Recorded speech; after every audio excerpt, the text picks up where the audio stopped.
verified that. We have not yet verified the Russian military units are returning to their home bases. Indeed, our analysts indicate that they remain very much in a threatening position. And the fact remains, right now, Russia has more than 150,000 troops encircling Ukraine and Belarus and along Ukraine's border. An invasion remains distinctly possible. The United States and NATO are not a threat to Russia. Ukraine is not threatening Russia. Neither the U.S. nor NATO have missiles in Ukraine. We do not have plans to put them there as well. We're not targeting the people of Russia. We do not seek to destabilize Russia. To the citizens of Russia, you are not our enemy. And I do not believe you want a bloody, destructive war against Ukraine, a country and a people with whom you share such deep ties of family, history, and culture.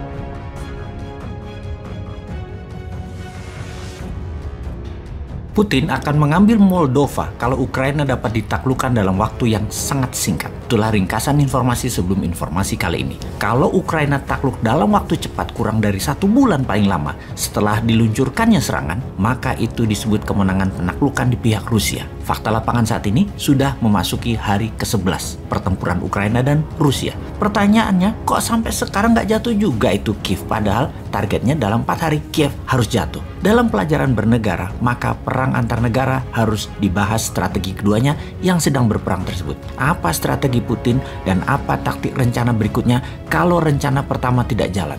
Begitu juga strategi Ukraina, apa counter strike serangan balik, dan apa strategi perang kota, perang gang, perang selokan, perang gedung, yang mana tuan rumah lebih hafal seluk-beluk kotanya. Mengapa armada Rusia yang panjangnya 60 km mengular terhenti sudah 5 hari sejauh 30 km dari Kiev tidak maju-maju? Mari kita bahas dari lapangan apa adanya. Fakta, ini semua pelajaran bagi kita. Pelajaran penting sekali. Baiklah, kenal dengan nama-nama seperti Triple Canopy atau BlackRock. Iya benar, mereka adalah perusahaan mitra Kementerian Pertahanan atau disebut kontraktor pertahanan, defense contractor. Pasukannya disebut missionaries atau soldier of fortune atau tentara bayaran atau private army. Kita tahu Amerika itu negara banditos dan kampretos, bermain menekan secara militer, melakukan operasi intelijen di banyak negara, spying atau memata-mata, infiltrasi, merubah sistem negara, mengubah undang-undang sebuah negara, mengarahkan media dan mengendalikan dunia dengan uang dolar, dengan sistem pembayaran, dengan pharmaceuticalnya, dengan jaringan internetnya, dengan sosial medianya, dengan Wall Streetnya,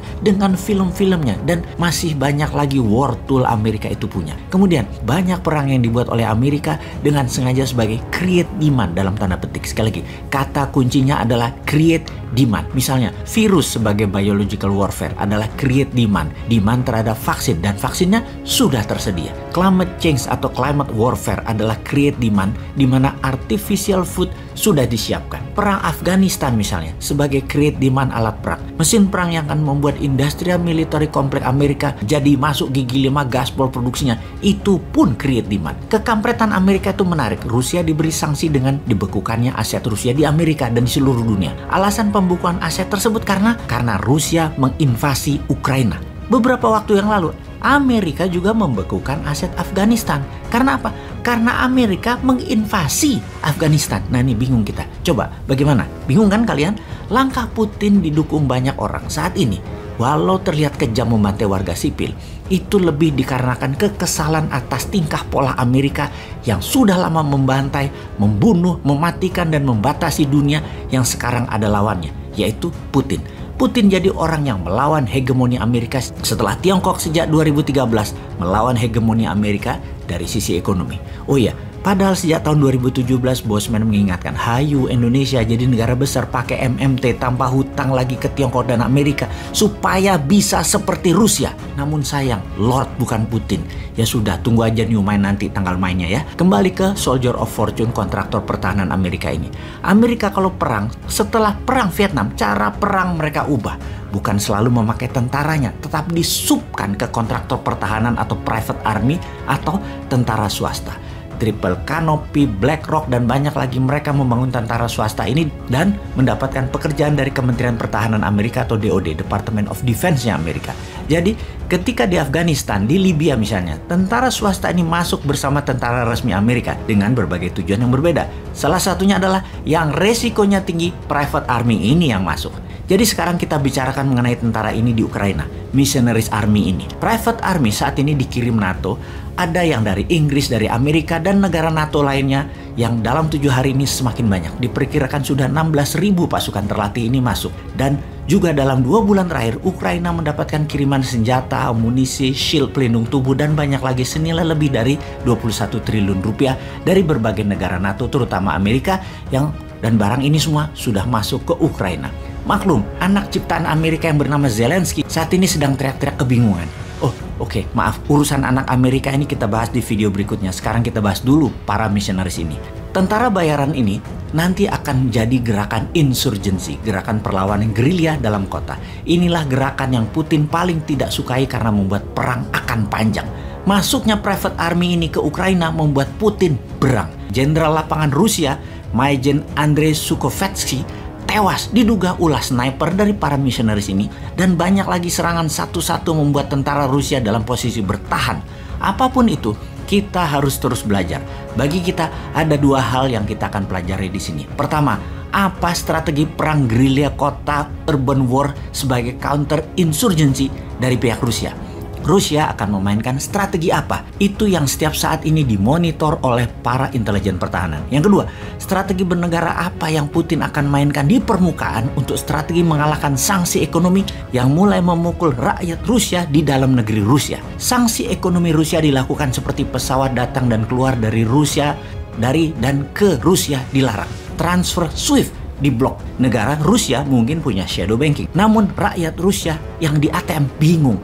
Tim olahraga, tim sepak bola Rusia yang rencananya akan main di Qatar 2022 dicoret, dan banyak lagi yang berhubungan dengan Rusia diblok. Bahkan Putin di dunia judo adalah dewan kehormatan tertinggi dicopot, diperkirakan oleh Bosman. Oke, jadi sesungguhnya apa yang nanti Putin akan lakukan di permukaan ini diperkirakan oleh Bosman ya, diperkirakan. Salah satu strategi yang akan memukul dunia balik adalah Putin membatasi produksi minyak Rusia dan tidak mengirim keluar Rusia kecuali ke Tiongkok. Akibatnya, karena keterbatasan suplai minyak dan demand yang menambah besar, maka harga minyak dunia ke harga tertinggi sepanjang masa, yaitu di atas $126 per barelnya. Apa efeknya kalau minyak ke $126 per barel?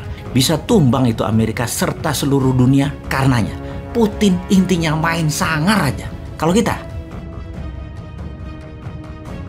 you're happy to correctly use the most strong and robust language to describe the crimes against humanity of Vladimir Putin, but you will not use the same strength of language when it comes to describing Israel's treatment of the Palestinians, when it is now being documented and detailed by 2 of the most respected human rights organizations in the world, and indeed has been alleged by dozens and dozens of non-governmental organizations, and to be honest, anybody who looks honestly at the decades of brutal, inhumane persecution of the Palestinians, successive assaults on Gaza, the annexation of their land and territory, the systematic application of apartheid rules, you don't want to even use the word apartheid.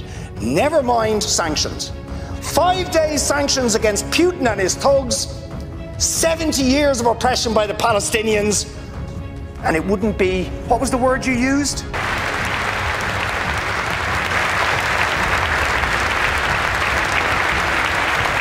Let me be clear. Our forces are not engaged and will not engage in the conflict with Russian forces in Ukraine. Our forces are not going to Europe to fight Ukraine, but to defend our NATO allies in the event that Putin decides to keep moving west. For that purpose, we have mobilized American ground forces, air squadrons, ship deployments to protect NATO countries including Poland, Romania, Latvia, Lithuania, and Estonia. And as I've made crystal clear, the United States and our allies will defend every inch of territory that is NATO territory with the full force of our collective power. Every single inch.